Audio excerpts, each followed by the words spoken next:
Is there anywhere on earth perfect freedom, sorrow's dearth, selfless friendship, blameless birth, cherished needs, naught else has worth? Is there anywhere on earth perfect freedom, sorrow's dearth, selfless friendship, blameless birth, cherished needs, naught else has worth? Is there anywhere on earth perfect freedom, sorrow's dearth, selfless friendship, blameless birth, cherished needs, naught else has worth?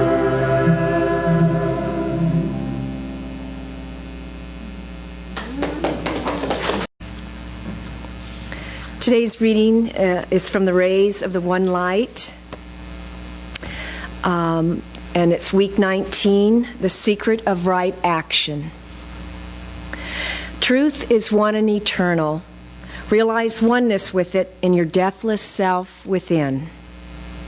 The following commentary is based on the teachings of Paramahansa Yogananda.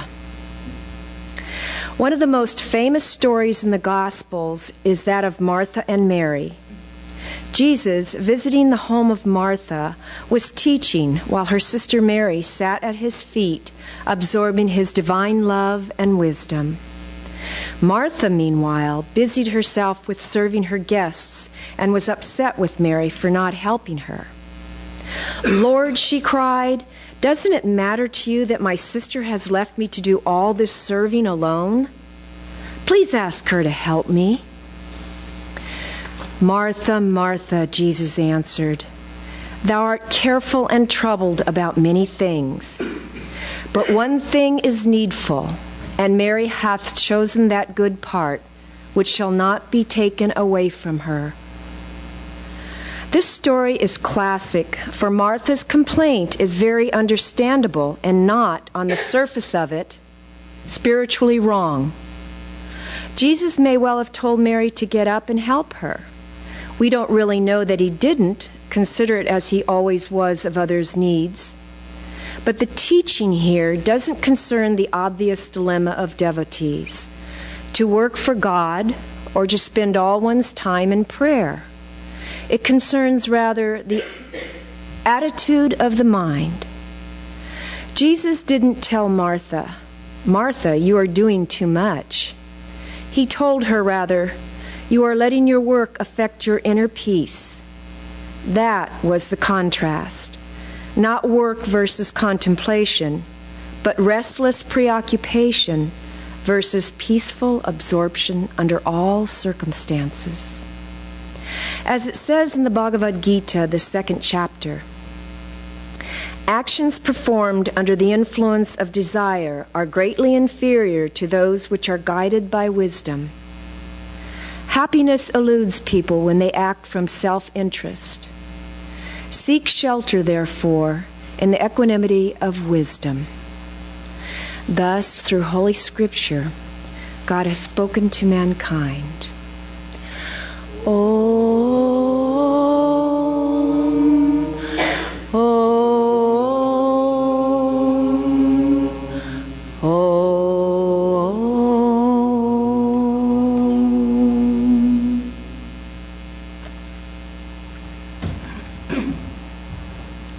Good morning, everyone, and happy Mother's Day to everybody.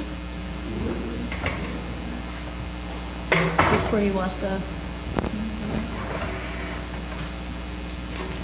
So, if you're really interested in the story of Mary and Martha, you'll have to come next week because Shivani's going to talk about it next week, and I'm not. because it's Mother's Day. And I wanted to start with, that's also the topic for next week, that's why I said that. I wanted to start with a selection from Whispers from Eternity, which is Yogananda's prayer poems. And this particularly moved me today. I'm not going to read the whole thing because it's 4 pages long, but I want to read the end of it. And the poem is called The Lost Two Black Eyes. And this is a poem that was written after Yogananda's. Yogananda, for those of you who don't know, is back there, and he's the one on the right here. And these are all line of our gurus. But he is what many of us consider our guru. And this is prayer poems written by him. And he was 11 years old when his mother died, a very emotional time of one's life to lose a parent. And he was very emotionally distraught, as his whole family was. His mother was the center of their life. And he had 7 brothers and sisters. And he just couldn't figure it out. And he kept looking for his mother through these black eyes everywhere that he saw. And he lived in India. He was an Indian. And he just kept looking for her in the lost black eyes. And then he writes this poem. Seeking, ever seeking my departed mother, I found the deathless mother of the universe. What I had lost in my earthly mother's death, I found again forever in my cosmic mother. My human mother's dear lost black eyes, I found smiling at me tenderly from the heart of all space and at the soundless center of all atoms. I ask my Divine Mother, oh, how cruelly, carelessly, without warning, didst thou strip away the diamond of my mother's love from the ring of my heart? Why, Mother, how couldst thou have hurt me so? The cloud voice of my Divine Mother then spoke, thrilling my inner firmament. Many times have I fed thee with milk from the breasts of many mothers. This time, the loving black eyes of your mother, though lost for a little while, were no one else but I, my very self. When I saw that thy wisdom and thy cosmic love had lost their way in the jungle of those 2 dark eyes, I set fire to that alluring darkness. I stole from thee those 2 imprisoning black eyes to free thee, that thou mightest seek their essence in my eyes, and mightest find that essence then in the soulful eyes of all earthly mothers. Behold, the eyes of all are but dim suggestions of my eyes. I broke that dream-made, finite mother form of mine, that thou mightest behold me, thy infinite mother, in the form of every soulful mother, every soulful woman, and in my own shining cosmic form.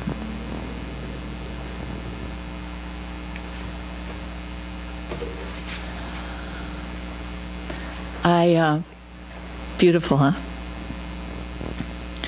I was thinking about that and what that means for us on this Mother's Day. And I have a couple things I'd like to address today. And that is one of them, is we all lose those we love. That's just a fact of life.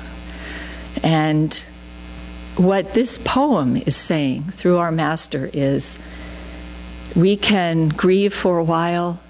We can know that it's sad. We can deal with that sadness. But in time, we have to go beyond the sadness of this world to find the pure joy of the cosmic mother that is all around us all the time. And we have to stop many times and think about it.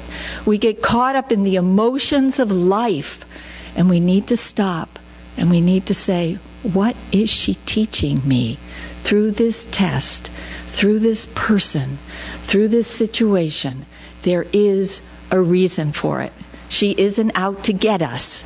She isn't out to bring us pain. But it is sometimes through that pain that we realize that she is there holding our hand. Swami Kriyananda wrote a book called In Divine Friendship. And it's a compilation of letters that he's written people over the years. Swami Kriyananda is a direct disciple of Yogananda and is the teacher and the founder of Ananda. And this was a letter someone wrote to him who obviously was in great distress about something. And he wrote back, "It is difficult sometimes to understand what is happening when we look at life only from a human perspective. We can only trust that whatever comes is from Divine Mother. The more we love her, the sweeter her ways become, whatever they may be."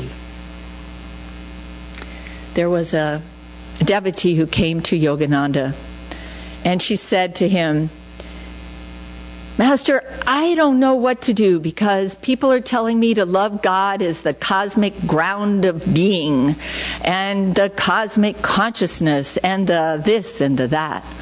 She said, "I just can't get into that.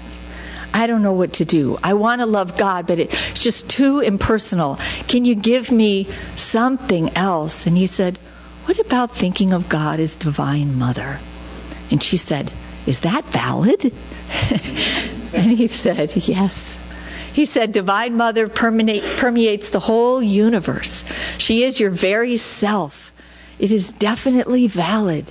And she comes to you through your loved ones. She comes to you from your mother, from your father who take care of you, through your friends who love you no matter what you do, through your pets, through your little tiny kitten. She comes to you in all these forms, many, countless different forms." This is Mother's Day, as we've pointed out that to you. And this altar here, I'll give you a chance to look at it,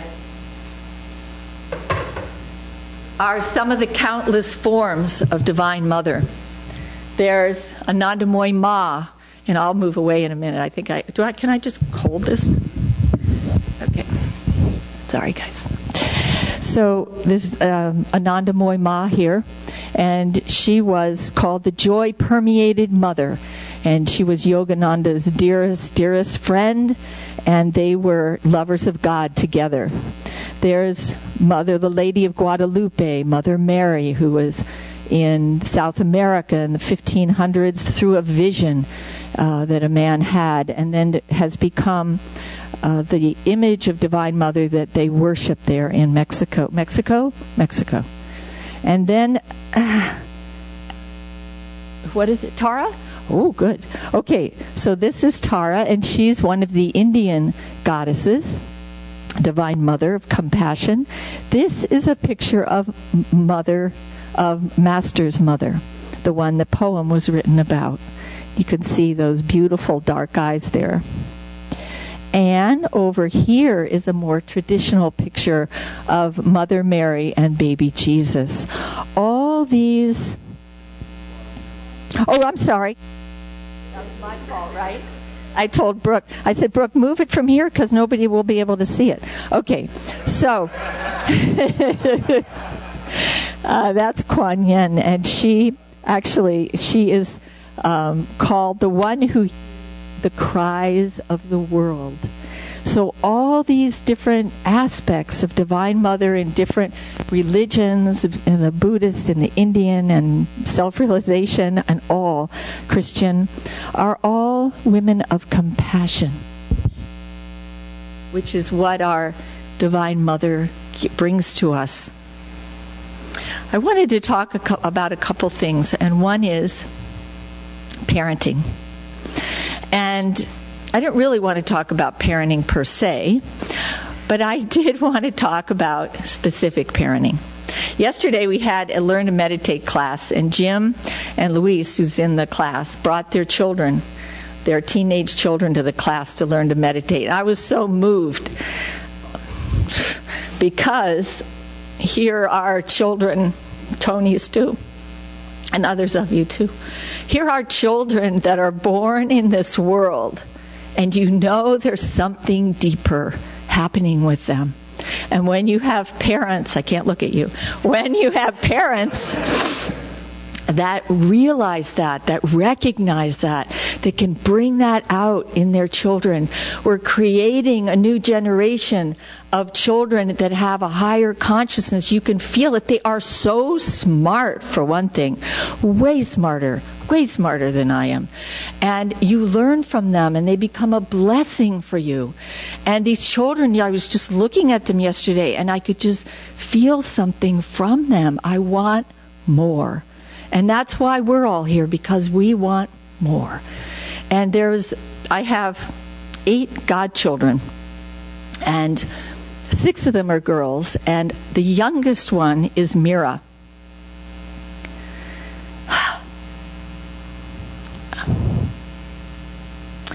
And she's a very special child.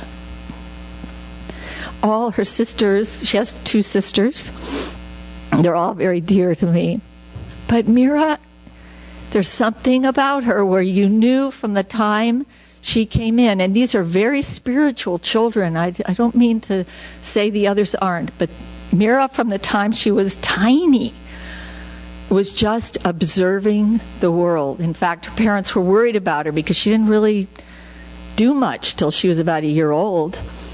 And she just watched. And she smiled, and she was just there. When I had a problem with my back at one time, and I went to her dad, who's a chiropractor, lucky for me.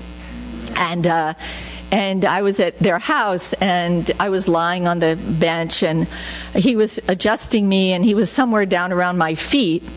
And all of a sudden, I felt this tiny little hand rubbing my head. That was Mira. She was 2.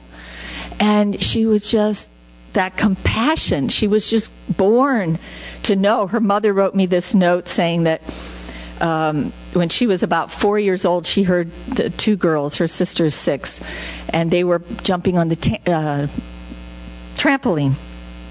And Julie was feeding the goats or milking the goats or something. And she heard this screaming. And so she ran to the trampoline, and what happened is the older one, Gyana, they were jumping, the kids, and they never think about what's going to happen, do they? They're so free with their life. They just do whatever they want to do. And they were. And Mira, in the process of jumping, just whacked Gyana in the face. Gyana didn't like that and screamed. And so by the time Julie got there, they were both cuddled up on top of the trampoline. Gyana all sad, but very much calmed down. And Mira completely spooning her, just totally cuddling her and patting her head. She had no way of getting through to her sister with words. Wasn't going to happen. She was too emotional. She was too upset. But she somehow knew that if she could just hold her, and she was littler, 2 years younger, just hold her, it would all be okay. There are many examples of people that are blessings in our life. When Yogananda was a baby, just a tiny baby, his mother took him to see her guru, Lahiri Mahashaya, who's right here. And she was sitting way in the back of the room. There were many devotees there, and it was a little tiny room. And Lahiri Mahashaya spotted her in the back, and she was holding little baby Mukunda. And he said, "Come." And she went up, and he said, "Your son will be a spiritual engine to bring many souls to God." This was a mother she knew. In this poem, I don't know if you understood that or not, but what Divine Mother is saying to Yogananda in this vision is, I have been your mother through many lives, but in this lifetime, I was the Divine Mother in this form. She was an extraordinary woman, but she knew this son of hers was going to be a great saint, a great savior for the world. These parenting, so important to find out how to bring our children to the next steps, because we don't want it to just stay on the level of just caring and just taking care of. We want to find out, what is it about this person, this child? What gift can we bring out of each person? We can be blessings of life in this world in many, many ways. And sometimes they're unexpected. There's a beautiful story of this doctor who, I don't know where he was from, but doesn't really matter. He was a doctor, and it was at the beginning of when AIDS became so prevalent. But they didn't have drugs to help people. And he worked with these patients. And he thought in his mind that his mission in life was to save these people.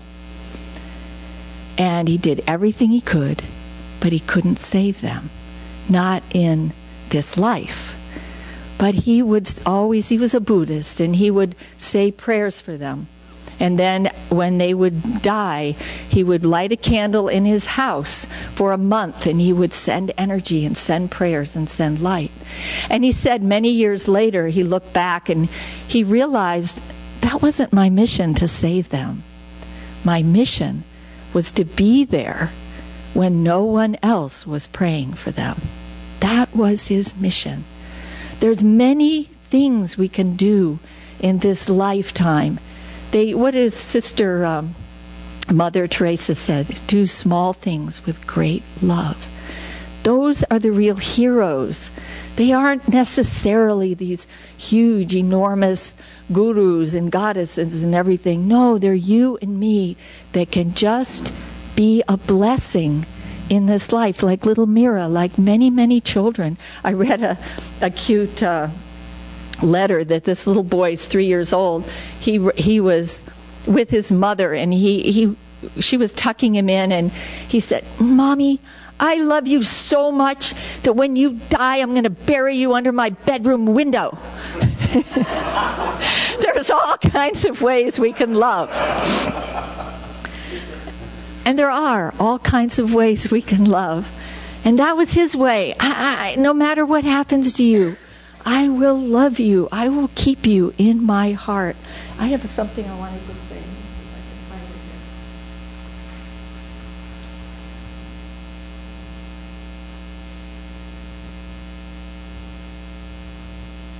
here. We had a friend, Paula. Some of you have heard of Paula because she gets talked about quite a bit. And in 1998, she passed away. She was in her 40s, and she had many, many friends at Ananda. Many of us were with her for 20 years. And she is one of these people who was a blessing in life. She was not only a blessing in life, she was a blessing in her dying. And she wanted all her friends to be there, and she had to go to the hospital. She wasn't able to be at home for various reasons. And she was in the hospital, but she wanted everybody to be there. And so there were about 20 of us. And we would go into her room, and then the doctors would come, and we'd have to go out in the hallway. And then we'd get to go back in her room, and she would direct everything. And you have to understand that she had like 2 days left to live. She was right there. And she asked me, "Durga, would you go buy some sandwiches and some drinks? And everybody should be fed." So I went down and I bought it. No, it never got touched. Maybe she said, "I'm hungry," but it never got touched. It was just looking for ways to help people to be at ease. It was an extraordinary death. At one point she said, "Guys, you've got to help me. I don't know how to do this." And so we meditated, and so we prayed. And she called all the people that she thought she had any problem with left in this world. And she called them, and things from years before. And she would say, "Call up Susie, hi Susie, remember when that happened? I love you. I hope you can let it go. And on. And she called Swamiji and Kriyananda and she said, I'm going to be with you someday soon, but I'm going before you are. But just this joy, just this blessing, everyone that was there felt uplifted. But we can't get to that point unless we live our lives like that. When things come, like it happened when Swamiji wrote that letter to that person, there was something obviously hurting him. And Swamiji said, trust in Divine Mother. If we can live our lives trusting her, what does that mean, trusting her? That every single thing that comes is hers. And rejoice in that. And what does Swami say here? He said, and be sweet with that. What are those words? He said, the more we love her, the sweeter she can be to us. The more we love her, the more we can understand what she's doing with us. And then we can give that, we can expand our consciousness and give that love in an expansive way to other people. When we think of ourselves and what we don't have and what other people don't do for us, we aren't happy. And there's only one way to change that. Start to serve. Start to think of others. Forget yourself. And live in the joy of these teachings. They are here for us. I'm going to end with a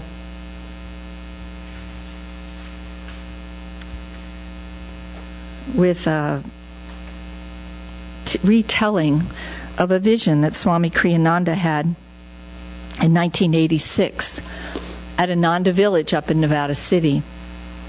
It was during a Christmas meditation. And those are 8-hour meditations. We meditate, we chant, we listen to beautiful music. And right in the middle of this long meditation, we're all, as deep as we can get usually. And we're very inward. And all of a sudden, Swamiji started speaking. And this is what he said. Divine Mother has asked me to convey these words to you. I am very pleased with all of you. I am very pleased with what you are doing. But don't live in littleness, in petty things, little thoughts, little worries, little ambitions. Live for me, for my love. I am your mother through all eternity. Nothing else matters. You were born to commune with me. For no other reason were you born. Live in my consciousness. Everything else is dust. I know all of your thoughts. Your devotion is very pleasing to me. You are my children. You are all dear to me. Live more in me. Live in my love. Yes, build a community, but in the sense of communion with me. My children, I am always with you. I am just behind your thoughts, just behind your feelings. I am with you every second. Let no other thought come between me and thee. God bless you all.